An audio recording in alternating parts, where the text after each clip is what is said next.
अस्सलाम वालेकुम दोस्तों, माय लाइफ ऑफ शुजान तां सां गॾु आहियां अॼु हिकु नए उनवान सां गॾु। ऐं अॼु पंहिंजो उनवान आहे सिंध जे तारीख़ी माग ऐं मकान क्लास 7 में जेके आयल आहिनि उन्हनि जे बाबति। ठीकु आहे, असां अॼु उन जे मुतालिक़ ॻाल्हाईंदासीं ऐं उन जे मुतालिक़ ई हलंदासीं त जीअं असां ॼाणे सघूं त सिंध जे तारीख़ी मागनि ऐं मकाननि में कहिड़ा माग ऐं मकान आहिनि जेके क्लास 7 में पढ़ाया वञनि था, उन जी बुनियादी ॼाण हूंदी ऐं उन जे मुतालिक़ ई अव्हां सां ॻाल्हियूं शेयर कयूं वेंदियूं त जीअं असां सम्झी सघूं ऐं ख़बर पवे त इम्तिहान में जेकर सवाल ईंदा त कहिड़े नमूने जा अची सघनि था। अॼु इन जी मश्क गॾोगॾु हलंदी पई, इन जे करे अव्हां गॾु रहिजो असां सां।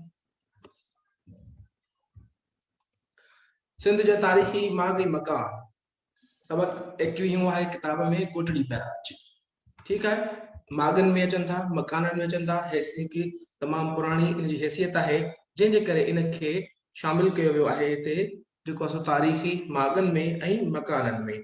ठीक है, असां पढ़ंदासीं त तारीख़ जे लिहाज़ खां कोटड़ी जी जेका बैराज आहे, कोटड़ी बैराज आहे, कॾहिं ठही, कीअं ठही, कंहिं ठाराई ऐं कहिड़े हवाले सां मशहूर आहे, असां इन बाबत मुकम्मल इन जी ॼाण रखंदासीं। ऐं जेका बुनियादी ॼाण आहे उन बुनियादी ॼाण ते हलंदे के असां इनखे सम्झंदासीं त कोटड़ी बैराज कॾहिं, कंहिं ऐं कहिड़े दौर में ठहणु शुरू थी। सिंध बुनियादी तौर ते हिकु ज़रई मुल्क आहे, जंहिं करे हिते आबपाशी जे निज़ाम खे सुधारण ऐं बहितर बणाइण जो ख़ासि ख़्यालु रखियो वञे थो। असांजे सूबे सिंध में ज़राअत जो घणो दारोमदार सिंधू नदीअ ऐं उन मां निकिरंदड़ वाहन ते आहे। सिंधू नदीअ ते जेके वाह आहिनि उन वाहन मां ऐं उन्हनि जे जेके नदियूं आहिनि उन नदियुनि जो वाहन ते आहे। ऐं दारोमदार न रुगो सिंध जो पर सॼे पाकिस्तान जो दारोमदार जेको असांजो आहे उहो आहे आबपाशीअ ते ऐं पाणीअ ते। यानी कि उन सां ज़राअत कीअं कजे, कहिड़े नमूने ते उन ज़राअत खे पुॼाइण जे लाइ वरी पाणी इंतिहाई ज़रूरी आहे। उन जा वाह नदियूं खुटराया विया आहिनि, नंढा नंढा वाह खुटराया विया आहिनि त जीअं हर इलाइक़े में हर हंधि पाणी सवलाईअ सां पुॼाए सघिजे। को वक़्तु हो जो हिन दरिया मां निकितल वाह सिर्फ़ आबगलाणीअ में वहंदा हुआ। उन ज़माने में हिते आबादी हिकु फसली थींदी हुई। साल 1932 में जॾहिं सखर बैराज ठहियो त उन मां निकिरंदड़ वाहन खे दाइमी तौर वहंदड़ वाह बणायो वियो। उन बाद इन्हनि वाहन वारी एराज़ीअ में आबादी ॿिफसली थियण लॻी। सखर बैराज मां दाइमी निकिरंदड़ वाहन खां सवाइ सिंधू नदीअ मां के थोरा मौसमी वहंदड़ वाह बि हूंदा हुआ। बाक़ी दरिया जो समूरो पाणी वही वञी अरबी समुंड में थिए पियो। समुंड में पाणी पवण सां उते तुमर जा ॿेला पैदा थींदा आहिनि जेके मच्छीअ जी पैदाइश जे नर्सरी आहिनि। साल ईस्वी 1900 हाणे ई बुनियाद आहे त कॾहिं ठही ही जेका सखर बैराज आहे 1900 माज़रत कोटड़ी बैराज जेका आहे ईस्वी 1932 में ठही ऐं उन खां गॾोगॾु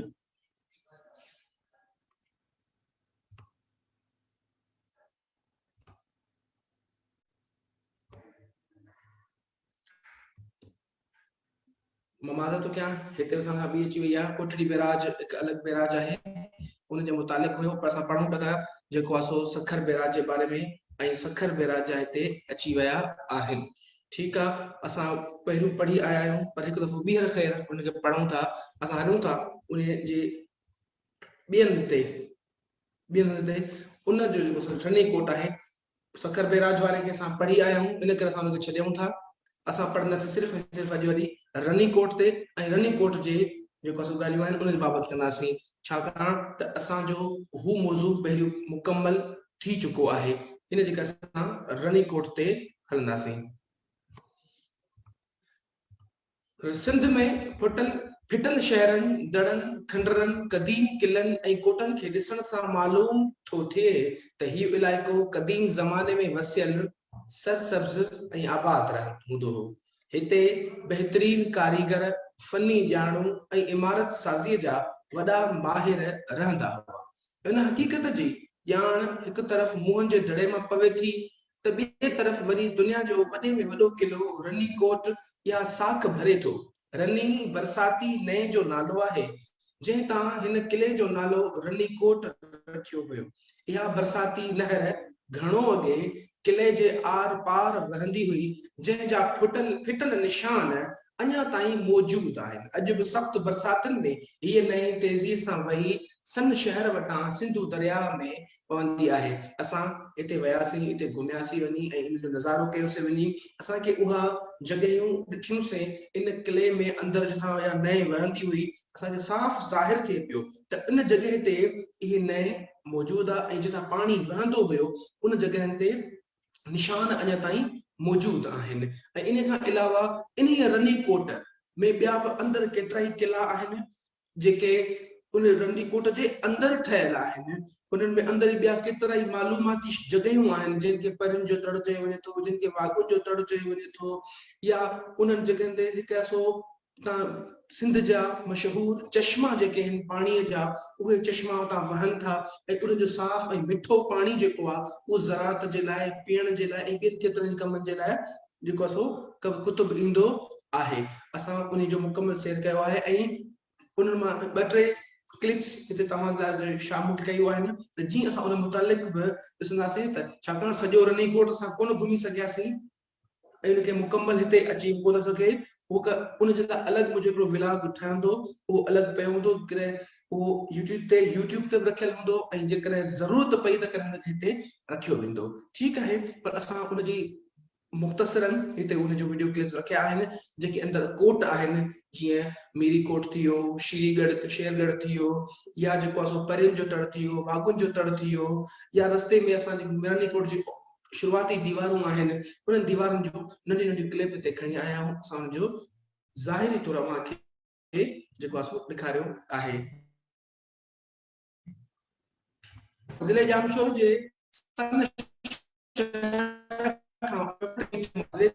खीरथर जबल जे मथां ई चोटीअ ते अॼियल आहे। नक्शे में मींहं जो कोट ऐं रनीका कोट लिखियल आहे। जेको उन नक्शे में इन जो नालो जेको लिखियल आहे उहो छा लिखियल आहे, मींहं जो कोट ऐं रनीका कोट लिखियल आहे। पर माण्हू इनखे रनीकोट करे सॾींदा आहिनि। हिन कोट जो परे खां नज़ारो ॾाढो कशिश कंदड़ आहे ऐं उन पुरकशिश नज़ारे खे ॾिसण जे लाइ, परखण जे लाइ असां परे खां ई जेको आहे सो उनजो मंज़र कयो आहे, असां कैप्चर कयो पंहिंजे मोबाइल में, उहो तव्हांखे ॾेखारींदासीं त छा वाकई दिलकश आहे या कान। छो त जॾहिं असां का मंज़र ॾिसूं था, असां उन मंज़र जी दिलकशी असांखे वणे थी ऐं उहा हिते जी शामिल आहे।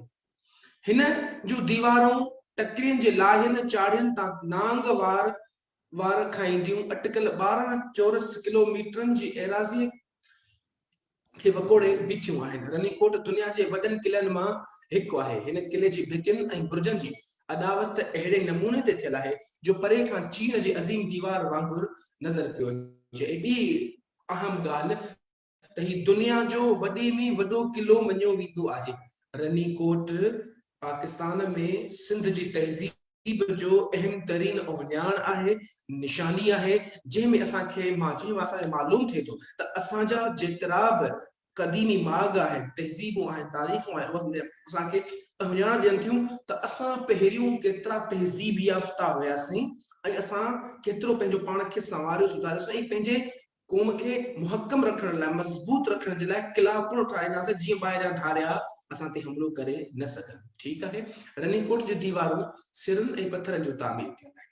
उन्हनि जी ऊचाई अटकल 10 मीटर आहे। हिक हिक दीवार जी ऊचाई जेका आहे उहा 10-12 मीटर आहे। दीवारूं चोटीअ वटि 2 मीटर थुलियूं आहिनि, माना जेकॾहिं आहिनि त घटि में घटि 2 मीटर अंदरि उते थुलियूं आहिनि, पर बुर्जनि वटि 1.5 मीटर थोल अथनि। भितियुनि में दुश्मन ते वार करण लाइ वॾी होशियारी सां सुराख ठहियल आहिनि। किले में दाख़िल थियण लाइ 4 दरवाज़ा आहिनि, जिन मां उभरंदे तरफ़ वारे दरवाज़े खे सन दरवाज़ो, जितां माण्हू शामिल थींदो आहे, दाख़िल थींदो आहे, उहो पहिरियों दरवाज़ो आहे ऐं उनखे सन दरवाज़ो चयो वेंदो आहे। उत्तर ओभर वारे दर खे आमरी दरवाज़ो या बधिया दरवाज़ो, ॾखण तरफ़ वारे दरवाज़े खे शाहपुर दरवाज़ो ऐं उलहंदे तरफ़ वारे दरवाज़े खे मोहन दरवाज़ो सॾींदा आहिनि। मोहन जो दरवाज़ो सभ खां मथां हंध ते ओलह तरफ़ आहे ऐं सन दरवाज़ो सभ खां हेठां हंध ओभर पासे आहे। इहा बुनियादी ॼाण आहे त उते चवंदो आहे त घणनि क़िस्मनि जा दर आहिनि, केतिरा दर आहिनि इहो पुछियो वेंदो। ठीक है, ये एक नंढड़ी क्लिप है जेका मां तव्हांखे पहिरीं ॿुधायमि त नंढा नंढा बुर्ज आहिनि जिते हमले करण लाइ हाणे इहे तव्हांखे ॾिसण में ईंदा हूंदा, हिकिड़ो पूरो घट आहे परियां नज़र अचे पियो थो ऐं ॿियो सां गॾोगॾु इन जॻह ते ॿिया नंढा नंढा घट ठहियल आहिनि जंहिंमां हमले आवरनि ते खे ॾिठो वेंदो हुयो ऐं उन ते हमिलो कयो वेंदो हुयो।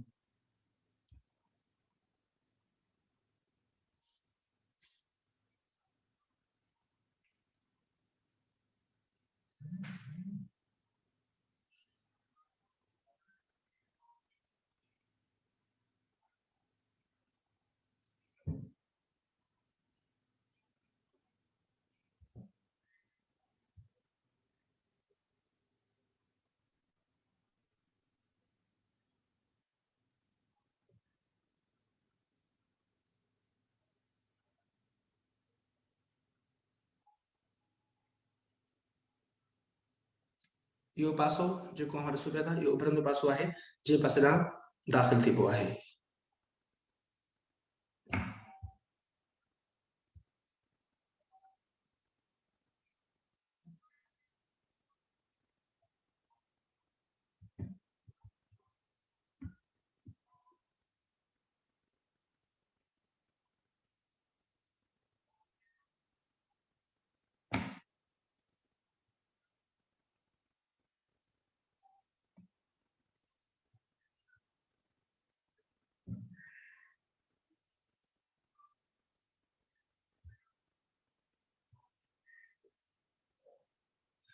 ही 7वीं क्लास जो किताब आहे जंहिंमें अवां ॾिसो पिया था। ठीकु आहे, इहो अवां नज़ारो ॾिठो जेको तव्हांजे साम्हूं हुयो ऐं असां ज़ाहिर कयोसीं त ही रनीकोट जो उहा जॻह आहे जिथे फौजी या सुपे साहिब जेको हूंदा असांजा जोधा जवान हूंदा उहे बीठा हूंदा हमले आवाज़ ईंदा हुआ त उन्हनि खे परे खां ई जेको आहे ॾिसी सघंदा हुया। अवां ॾिसी सघो पिया था त कहिड़े नमूने सां इहा स्ट्रक्चर या बिल्डिंग इहा ठहियल आहे त उहा उन ज़माने में इहा केॾी महिनत सां मुशक़त सां ठाही वई हूंदी। वॾे कोट जे अंदरि ॿिया ॿ नंढा कोट अॻियां आहिनि। जॾहिं इहो रनी कोट जेको जेतिरो बि आहे उहो सॼो वॾी रनी कोट आहे। इन में अंदरि वरी ॿिया कोट अॾियल आहिनि जिन मां हिक जो नालो मीरी कोट ऐं ॿियो शेरगढ़ जे नाले सां सॾिजे थो। जॾहिं त जे असां हिते घुमण वियासीं त शेरगढ़ असां खां तमामु घणो परे हुयो, इन जे करे असां मीरी कोट जे ते मथे अंदरि वियासीं। उतां खां ई शेरगढ़ ॾेखारण जी कोशिशि कई आहे त हीउ असांजो शेरगढ़ आहे जंहिंखे असां ॾिसी सघूं था। ॿाहिरें कोट में कुझु ॾठल जायुनि जा के निशान नज़र अचनि था, बाक़ी ॿिए मथां कोट में कंहिं बि अॾावत जा आसार नज़र नथा अचनि। मीरी कोट सन दरवाज़े खां अटकल 5 किलोमीटरनि जे मुफ़ासिले ते आहे। शेरगढ़ वारो किलो समुंड जे लेवल खां 500 मीटरनि जी मथाईअ ते अॼियल आहे। हिननि कोटनि खां थोरो पर भरो गुंबज़ वारी हिकु जाइ ठहियल आहे। उन जे पासे में हिकु कब्रिस्तान ऐं कुझु ॾठल जायूं अचनि थियूं जिन मां हिन किले अंदरि कंहिं ज़माने में रहंदड़ इंसानी बस्तीअ जा उहिञाण मिलनि था। कोट अंदरि वालारियल ज़मीन में हिकु पुराणी नहर जा आसार नज़र अचनि था। नहर जे ॿिन्ही पासनि खां बुर्ज ठहियल आहिनि ऐं नहर जे पेट में थंभा खुटल आहिनि जेके कंहिं क़दीम पुल जा निशान आहिनि। हिन किले जे अंदरि वहंदड़ हिकु कुदरती नंढड़ी नहर ते थोरी पोख थिए थी। उहा नहर थोरो पंधु वही पूरे वरी जबल में गुम थी वञे थी। इन करे हाणे ॿिनि चइनि झूपड़ियुनि जे वसंदीअ खां सवाइ किले अंदरि समूरी एराज़ी वीरान पई आहे। पहाड़नि में रुगो किले जूं भितियूं ई आहिनि जेके ऊचा घाट करे पंहिंजी अज़मत ॾेखारे रहियूं आहिनि। इहा बुनियादी ॼाण हुई। असां उते ॾिसूं था त अंदरि जीअं वियासीं त इहे सभु जूं सभु शयूं असांखे नज़र आयूं, पर फिटल हूं, ॾठल हूं ऐं इन्हनि जा का बि साबिती कोन हुई कंहिं ज़माने सां त अथेंटिक इहा हुई। पर मीरी कोट जेको आहे उहो पूरो जो पूरो असांखे सरबस्तो मिले थो ऐं असांखे उहिञाण ऐं निशानियूं पूरियूं जूं पूरियूं मिलनि पियूं थियूं त अंदरि में उहे ठहियल आहिनि। ठीकु आहे, हाणे इहा जेका जॻह आहे उहा मीरी कोट जी अंदरि जॻह आहे। जॾहिं असां अंदरि दाख़िल थियूं पिया त पहिरियों मीरी कोट वञूं पिया ऐं मीरी कोट में अंदरि वञण जे लाइ हीअ हुई।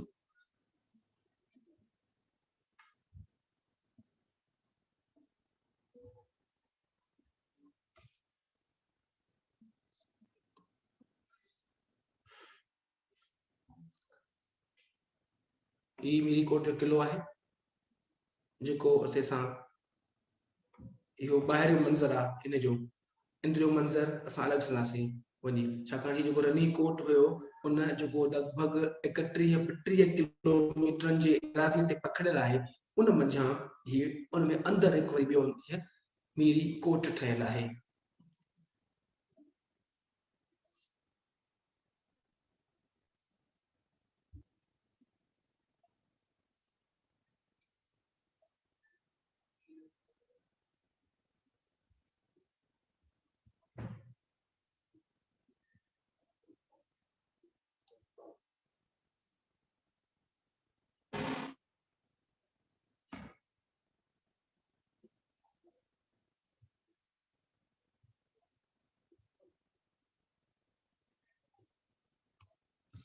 ये असां हाणे मीरी कोट में अंदरि पहुची चुकासीं छाकाणि त असांखे बुनियादी शइ सिर्फ़ु अंदरी शइ न आहे ॾिसणी जेकॾहिं रनी कोट सां घुमियासीं त उनखे कहिड़ियूं शयूं ॾिठियूंसीं कहिड़ियूं कहिड़ियूं अंदरि शयूं आहिनि केतिरियूं भितियूं वॾियूं आहिनि ऐं इहे छो ठहियल हुया अहिड़े नमूने सां असां कोशिश कई आहे त उनखे मुकमल ॾिसूं ऐं उनजे पोइ अॻिते वधण जी हलंदा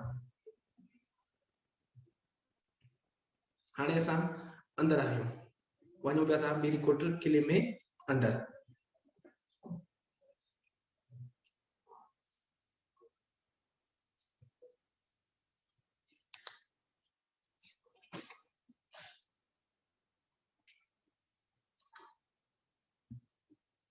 ये मेरी कोट जो एंट्रेंस आहे जेका पासे में तव्हांखे नज़र अचे पई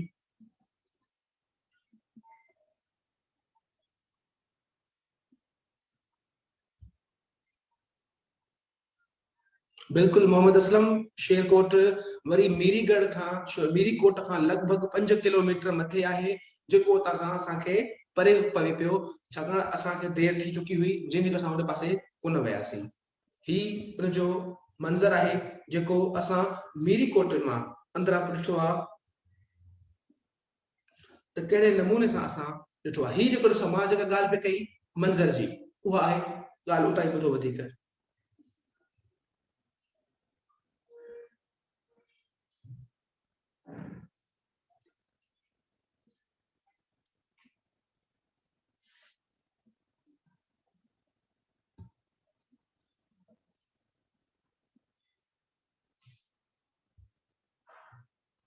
मां हिकु दफ़ो ॿीहर हलायां थो हुनखे तव्हां ॿुधो हिनखे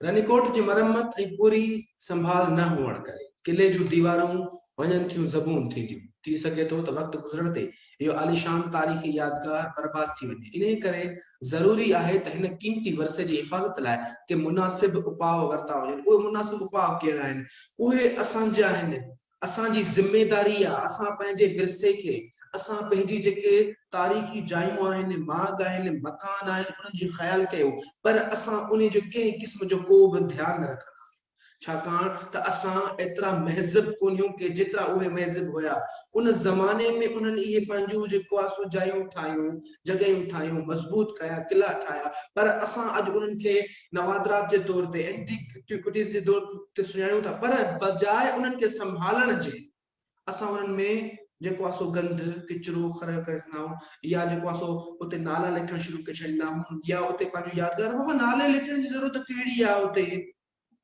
उते असांखे कहिड़ी जेको आहे सो जेको आहे सो असांखे वञूं त उते असां पंहिंजी तहज़ीब ते फ़ख्रु हुजे त अॼु खां 5000 साल पहिरियों बि असां जेको आहे सो केतिरा तरक़ी याफ़्ता हुआसीं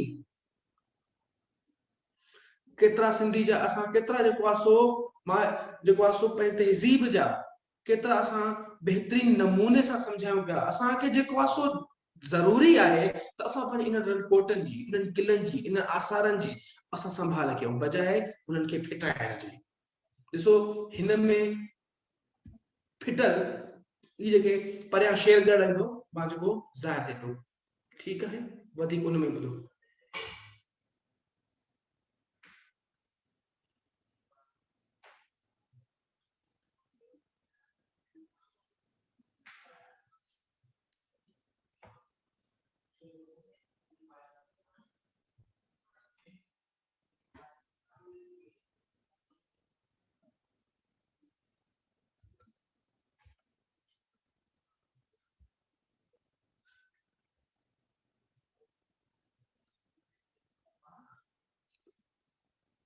ये जेतिरी बि परे खां नज़र अचनि पिया, छाकाणि मां तव्हांखे पहिरीं ॿुधाए चुकुमि एतिरो वक़्तु असां वटि न बचियल हुयो त उहो असां परे खां कोशिशि पे कई त सभिनी शयुनि जो नज़ारो पूरो कजे।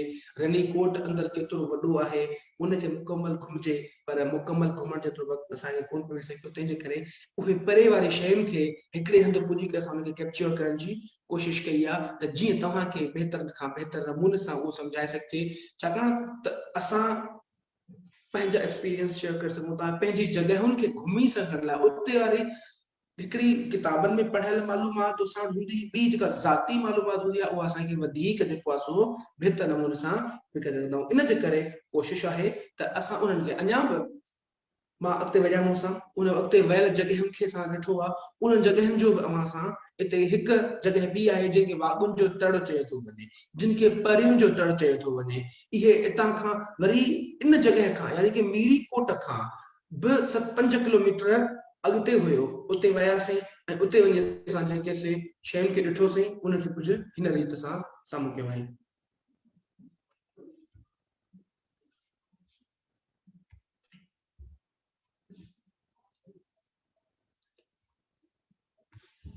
ठीक है, वो हिकिड़ी वीडियो मूंखां रहिजी वई आहे जंहिंमें गंद किचिरो असां हुते कयूं पिया था। उते हिकु मीरीकोट में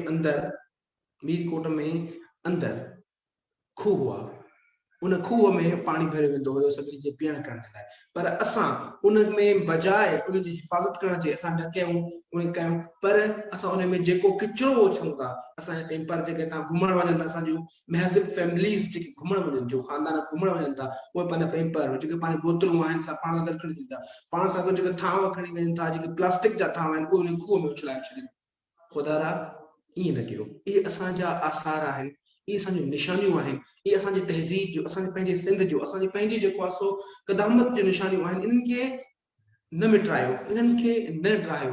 तोणे जो क़ुरान में ॿुधायो चयल आहे शुआइरुल्लाह, अलाह जी निशानियुनि खे न ड्रायो, पर ही असांजो पंहिंजो जेको उहो अलाह जी निशानियूं अलॻि, पर ही जेके आहिनि असांजी तहज़ीब जूं, असांजे पंहिंजे तमदुन जूं, असांजे पंहिंजे सिंध जूं निशानियूं आहिनि। क़दीम उन्हनि क़दीम निशाननि खे कुझु अॻिते हलण ॾियो ऐं हुननि सां बहितर खां बहितर जेको नमूने सां असांखे सम्झाइण कयो त जीअं असां सम्झूं त इहे असांजूं तारीख़ूं आहिनि। अॼु न सुभाणे असांजी इहा तारीख़ अॻिते वधंदी वेंदी, इन मां ई असांखे मालूम थींदो त असां केतिरा महज़िब आहियूं ऐं रहूं था। नूरी जाम तमाची जो त किसो त हूअं शाह अब्दुल लतीफ़ भिटाई जे जेको आहे सो किसनि में चए थो, जॾहिं मां 7 ई किसा गॾु खणी ईंदुसि उन वक़्तु ॿुधाईंदुमि, पर हिते उन सां गॾोगॾु किंझर जो ज़िक्र थिए पियो, तंहिंजे करे मां उन शइ खे बि नूरी जाम तमाची वारे किसे खे या सबक़ हिन में शामिल कयो आहे। त हुनजो मूंखां हिकिड़ो रहिजी वियो आहे, मां छो फोटो हिकिड़ो जो रखियो आहे ऐं हुनजो रखियो आहे ऐं मालूमात ॿिए जी रखी आहे। कोठड़ी बेराज वारे ते इंशाअल्लाह सुभाणे असां ॻाल्हाईंदासीं त जीअं असां उनखे बि पढ़ी वञूं।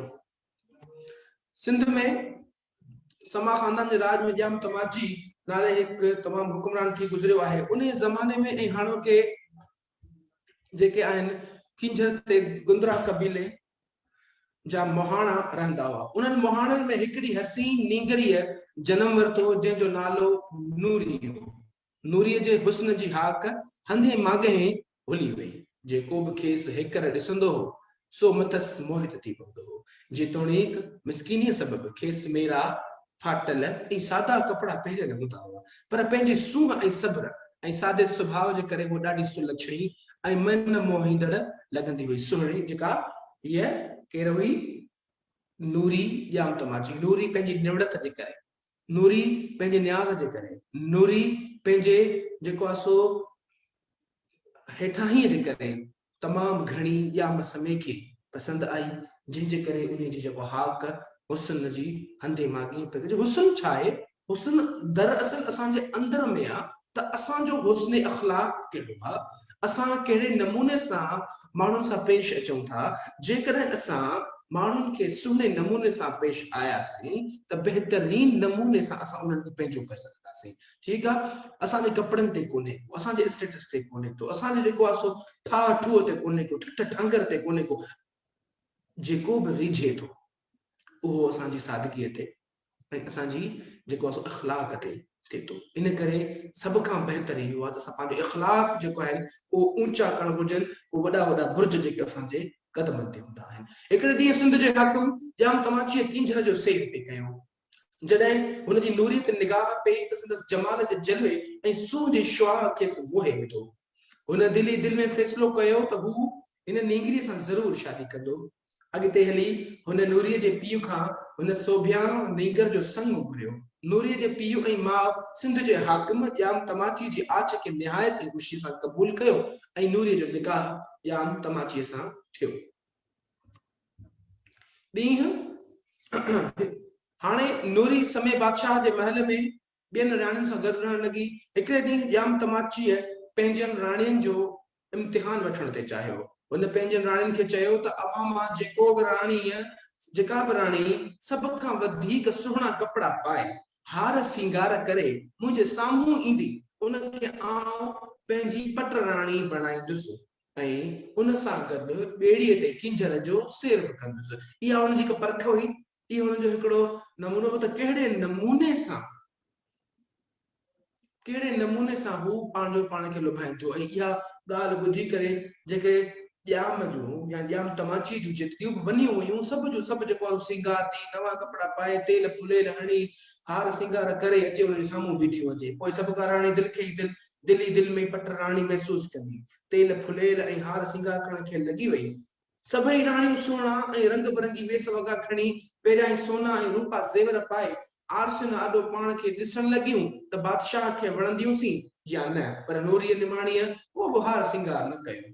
उहे ई कपिड़ा खणी पहिरिया जिन में जाम तमाची खे पहिरियों भेरो ॾिठो ऐं मथसि मोहिजी पियो हो।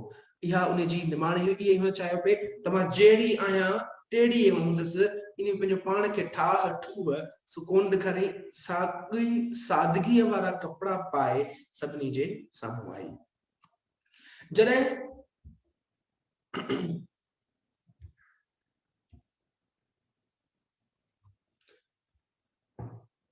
जाम तमाचीअ महल में आयो त हुन सभिनी राणियुनि ॾांहुं ॾिसी नूरीअ खां पुछियो त तो ॿियनि राणियुनि वांगुरु हार सिंगार छो न कयो आहे। नूरीअ अर्ज़ कयो त साईं आउं ग़रीब मोहाणी आहियां। हार सिंगार ऐं तेल फुलेल करे मूं पंहिंजे वर खे मुतासिर करणु न थे चाहियो। इन करे मूं अॼु उहे ई सादा सूदा कपिड़ा पाता आहिनि जिन में अव्हां पहिरियों भेरो मूंखे ॾिठो हो। इन करे मूं पाण खे सादो ई रहण ॾिनो, छो त आउं ठठ ठांगर ऐं ठाह ठूह ॼाणा ई कोन। हिकिड़ी ॿी ॻाल्हि जेका मां अव्हां खे ॿुधाइण चाहियां उहा इहा त हिते ध्यानु कजो त हिन में अॼु मां किताब वारा इन करे थो खणी अचां पियो त जीअं अव्हां ॼाणे सघो त कामा छा आहे, अधु दम छा आहे, दम छा आहे, वाक जूं निशानियूं छा आहिनि। छो त सुभाणे वारो लेक्चर मुंहिंजो उन ते ई हूंदो ऐं अहिड़ा ई क़िस्म जा जेके टुकड़ा हूंदा नसरी उहे तव्हां साम्हूं पेश कया वेंदा। जस्ट हिकिड़ो मिनट साईं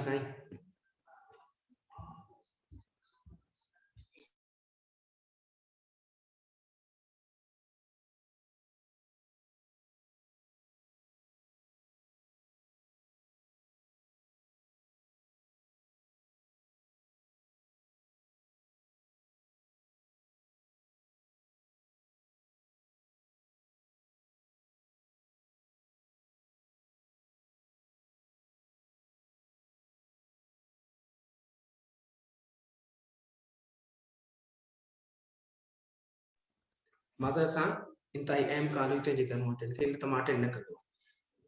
जाम तमाचीअ नूरीअ जी हिन सादगीअ निमाणाईअ ॾाहप ऐं हयाव खे ॾिसी ॾाढो ख़ुशि थियो ऐं समूरियुनि राणियुनि जो आॾो ऐलान कयाईं त आउं नूरीअ खे पंहिंजी पट राणी बणायां थो जेका हार सिंगार खां वधीक पंहिंजे हयाव ऐं सीरत में सरस आहे। हिते ॾिसो त ॼाम तमाची उन खां पोइ कामा आयल आहे, नूरीअ जी हिन सादगी कामा आयल आहे, निमाणाई कामा ॾाहप ऐं हया खे ॾिसी ॾाढो ख़ुशि थियो ऐं समूरिन राणियुनि जे आॾो ऐलान कयाई त ॿिटियूं ॾिंगियुनि वारियूं जेके उबतियूं जेके वाव जी निशानी आहे उहे आहे आउं नूरीअ खे पंहिंजी पट राणी बणायां थो जेका हार सिंगार खां वधीक पंहिंजे हयाव ऐं सीरत में सर्स आहे। इनखे असां ॾिंगियुनि में उनखे वाक जी निशाननि में बंदि कयो आहे। ठीकु आहे, इन जे मुतालिक़ सुभाणे जो परीहं लेक्चर हूंदो, इन जे मुतालिक़ हूंदो जेके लफ़्ज़ आहिनि जीअं जो तीअं उन्हनि खे असां किथे रखंदा आहियूं ऐं उन्हनि खे कहिड़ियूं निशानियूं ॾींदा आहियूं उन जे मुतालिक़ हूंदो ऐं अहिड़ा ई मिसाल हूंदा। इन्हनि खे अव्हां ज़हन में रखिजो त असां सुभाणे इनखे इन नमूने सां हलंदा रहंदासीं। उन चवण खां पोइ सरदार ॼाम तमाची नूरीअ खे साण करे किंजर तरफ़ वियो ऐं खेसि ख़ासि ॿेड़ीअ में चाढ़े सॼो ॾींहुं किंजर में शिकार कंदो रहियो। शाह लतीफ़ पंहिंजे रिसाले जे सुर कामोद में उन वाक़िए खे ख़ूब ॻायो आहे। मिसाल तौर पाण हिकु बेत में उन वाक़िए जो इज़हार हिन रीत कयो अथसि, मए हथ में मकड़ी ॼाम हथ में ॼार सारो ॾींहुं शिकार किंजर ते काला हो। इहो उन जो ॻाल्हि कई अथई ऐं ज़िक्र कयो अथई त कहिड़े नमूने सां हुनखे अॻिते हलंदो रहियो आहे। यानी मए माना मुहाणे जे हथ में मकड़ी माना ॿेड़ी हुई ऐं हूअ उनखे हलाए रही हुई, जॾहिं त ॼाम तमाचे जे हथ में मच्छी फसाइण वारो ॼार हो ऐं ॿेई सॼो ॾींहुं किंजर जो शिकार कंदा रहिया। बादशाह खे नूरीअ जी न्याज़ ऐं निवड़त एतिरो त मुतासिर कयो हो जो हुन नूरीअ जे माइटनि तां समूरो महसूल मुआफ़ करे छॾियो ऐं खेनि किंजर ॾंड जी कमाईअ जो मालिक बणाए छॾियो जेका उन ते